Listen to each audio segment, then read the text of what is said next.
Hey everyone, I'm Laura. For those of you who are just tuning in, I am telling my story. The Lord Jesus has asked me to share my story with y'all, and I'm hoping that my story will help someone out there that needs it, and to know that Jesus loves you. No matter what you've done, you can always go to Him.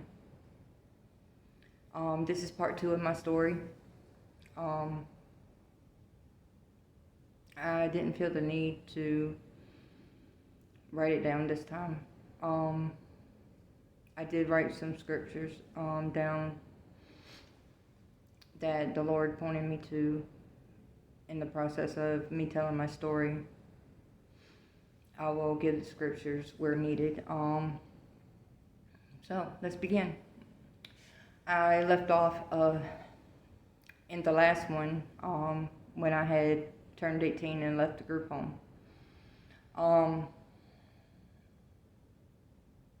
I was working my first job at YHWH. I was still working when I left the group home. I had started dating the manager.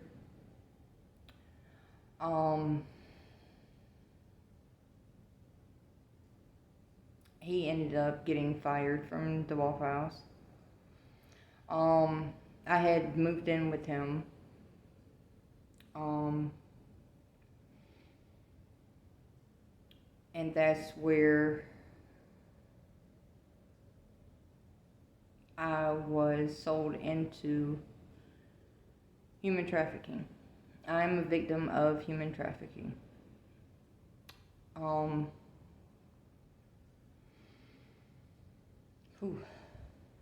This is not easy, so bear with me, y'all.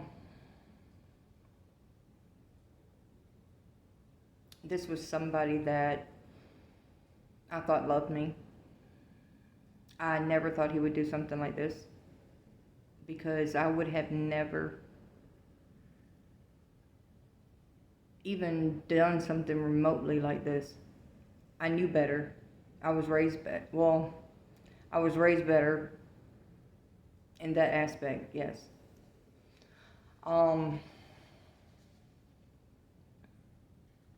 So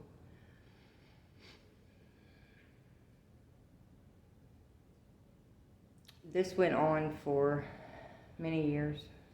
From the time I was 19 until about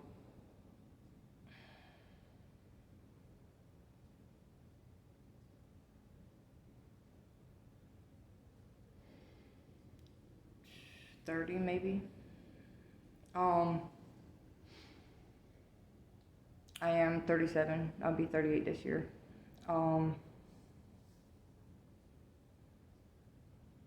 There were several different people that I was sold to over the years. There was an African American guy that I was sold to, and this is when I got introduced to crack cocaine. And for those of you who don't know what it is to be an addict, especially with crack cocaine, it causes you to do a lot of stuff.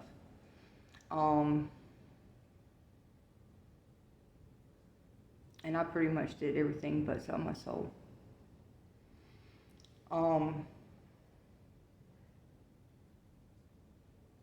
I was beaten if I refused to see somebody. They didn't even hide the fact that they were going to put their hands on me. in front of the client.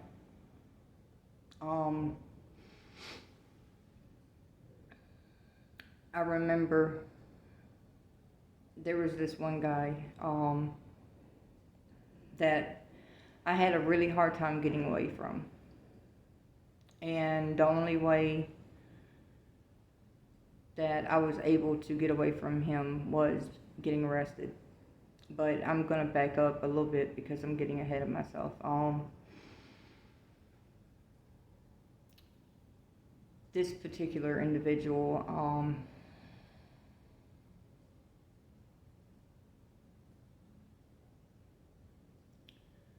did a lot to me. The first time he actually hit me was on my birthday.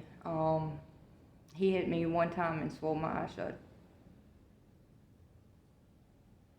on my birthday. And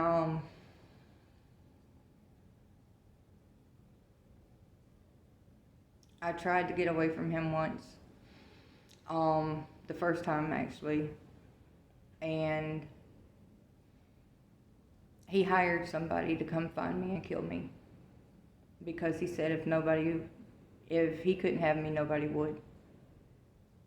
I mean, he really paid somebody to come kill me. Luckily for me, the Lord had his hand on me. And I knew the person. And the person knew me. And he knew the kind of person I was. And he told me about it.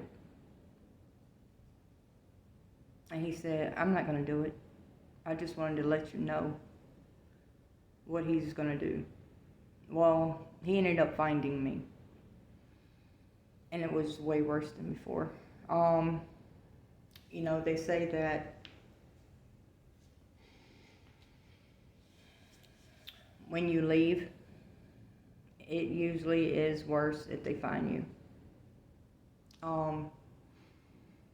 And it was way worse. The beatings kept coming.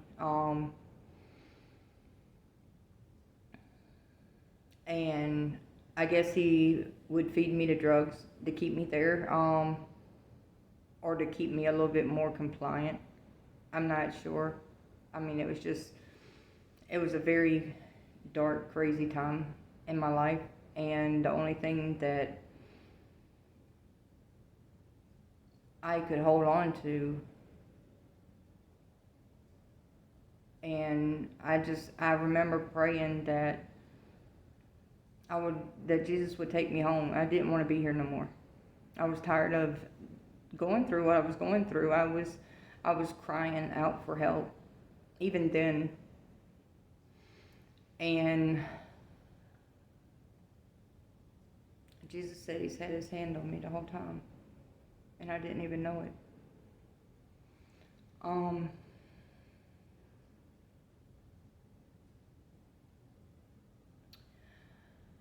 He ended up selling me to somebody else. But not before. Well, no. He sold me to somebody else. And this person was a nightmare also. I had to share a room with 2 other women that he had bought also. And I watched him beat them a lot. And he hadn't put his hands on me yet. I was really trying hard not to give him a reason to. Because I saw what he was doing to the other girls, and I didn't want to be that.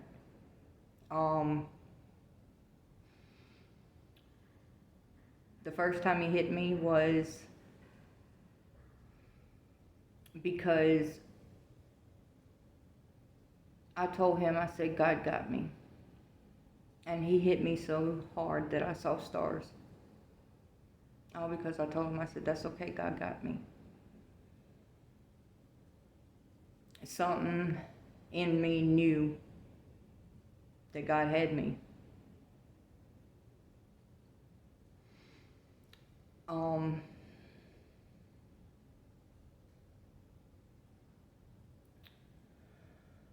I ended up getting pregnant. Um, well, this was my third child that I became pregnant with. I had my first one at 19. I had my second one at 21. I was almost 21. And they're my oldest. Then I got pregnant with my baby girl. And when I found out that I was pregnant, I made a decision that I was going to get away from him.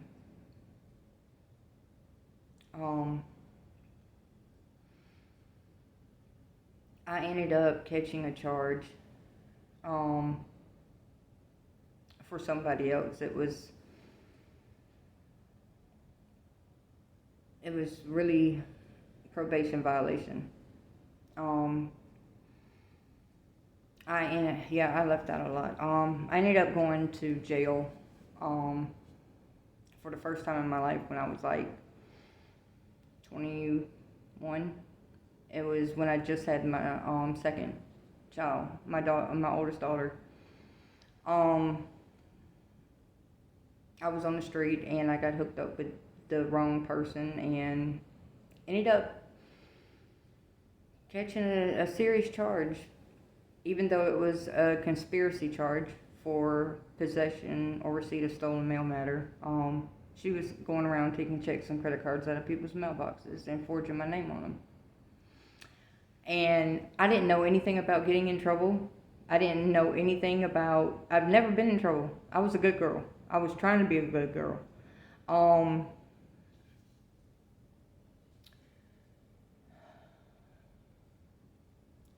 She was not trying to help me at all. She was quite doing the opposite. But I ended up getting put on federal probation because it was my very first charge. But I ended up violating probation because I kept failing drug tests.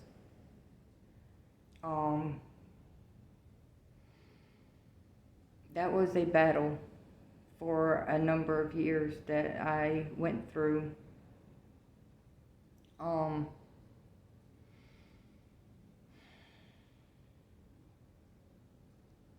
I just thank God for bringing me so far. Okay. I ended up sick and pregnant. I finally said that I had had enough. And at this point, we had an altercation, and it was bad. A lot of times the neighbors had to call the police. But he would always leave. So the police just didn't do anything. This particular time he beat me pretty bad. He beat me really bad. He broke my face. The bones in my face were protruding from my cheek. I try to cover up a lot of the scars with makeup. Because it's an ugly reminder of what I went through. But the one time that I actually really did go to the police for help, they locked me up for child support. They didn't even look for him. And even after I got out of jail and was away from him,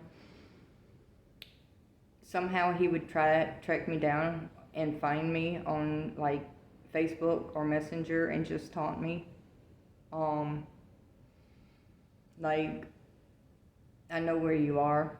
You're mine. You're always going to be mine. And if I can't have you, nobody else will. That was what I heard.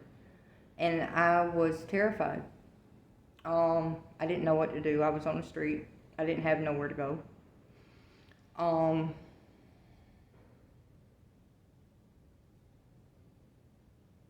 I ended up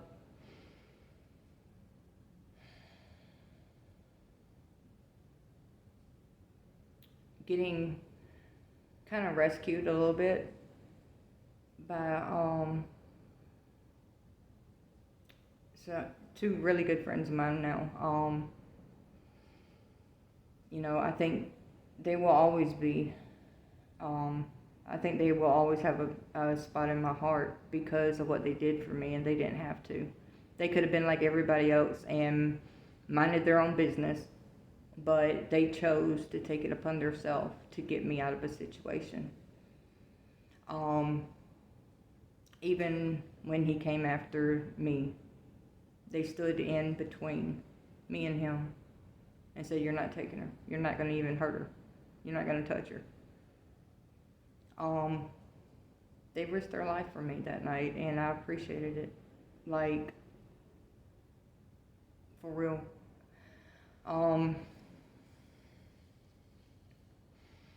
I ended up getting off of crack cocaine, but I ended up getting on methamphetamines. Not just that, I started shooting up,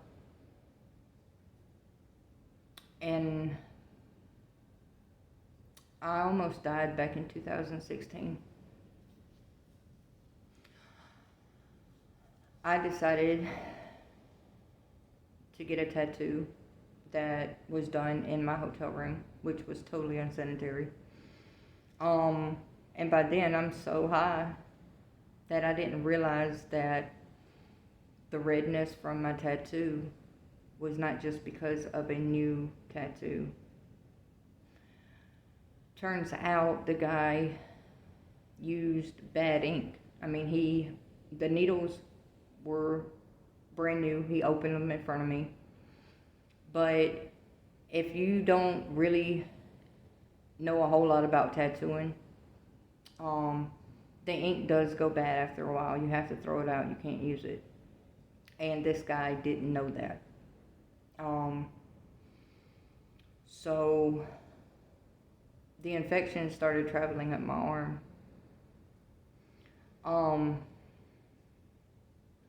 It got so bad that I started hallucinating. Really bad. And if it wasn't for a girlfriend of mine finding me on my hotel room floor and rushing me to the emergency room, I would have died. Because by the time I got to the emergency room, I was septic. I had hours to live. And I was so embarrassed because they couldn't even get a vein to save my life.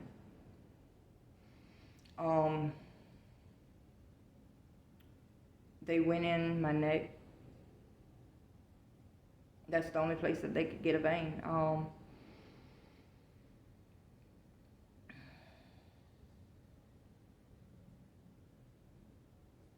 A lot happened to me when I was in the hospital too.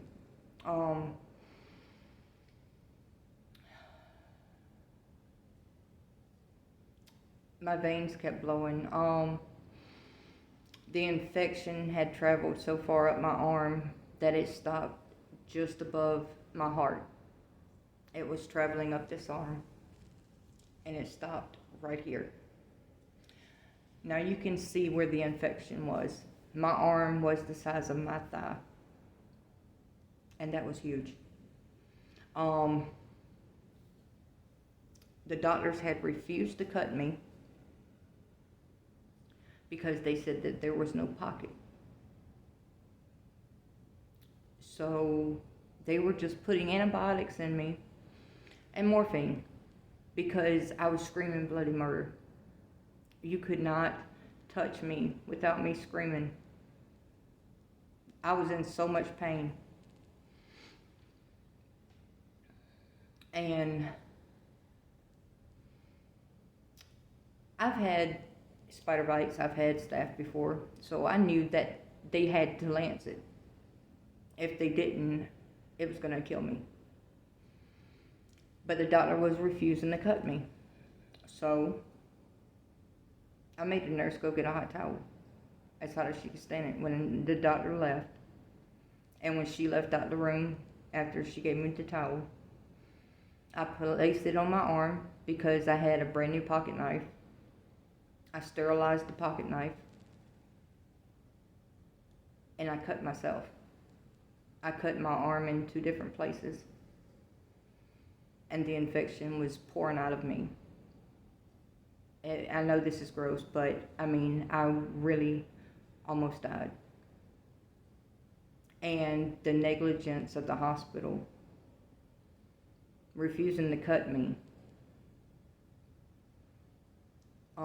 People say that I should have sued, but I was just glad to walk out of there alive. While I was in the hospital, there has been a lot of, I have to interject on this, because I've left out and omitted a lot of stuff because I'm really trying to get to the point where God gets the glory. But He wants me to tell y'all different things because He wants you to see what He's done. You know, His hand has been on my life the whole time. Even when I didn't know it, He was still there. He still had His hand. He was working behind the scenes when I didn't even know it. When I thought He didn't love me. When I thought He didn't want me. He was still there. He was still there.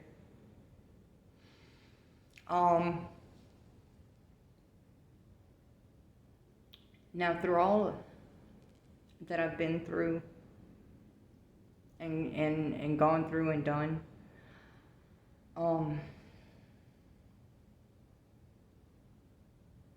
He gave me a gift that I was born with that has set me apart from everybody else. And He gave me His heart. And He poured His love inside me. And I'll tell you how I know that here in just a few minutes. But even when I was out there on drugs and stuff, I didn't think about hurting people. I didn't think about doing messed up stuff to people. I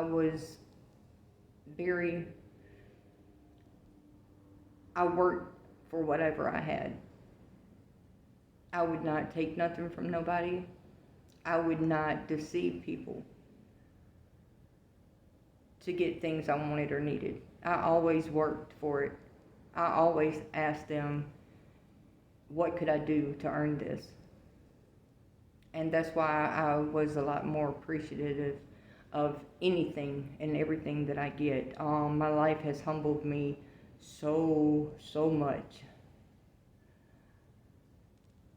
But by this time, it's hard to get out of that lifestyle. It really is hard to get out of that lifestyle.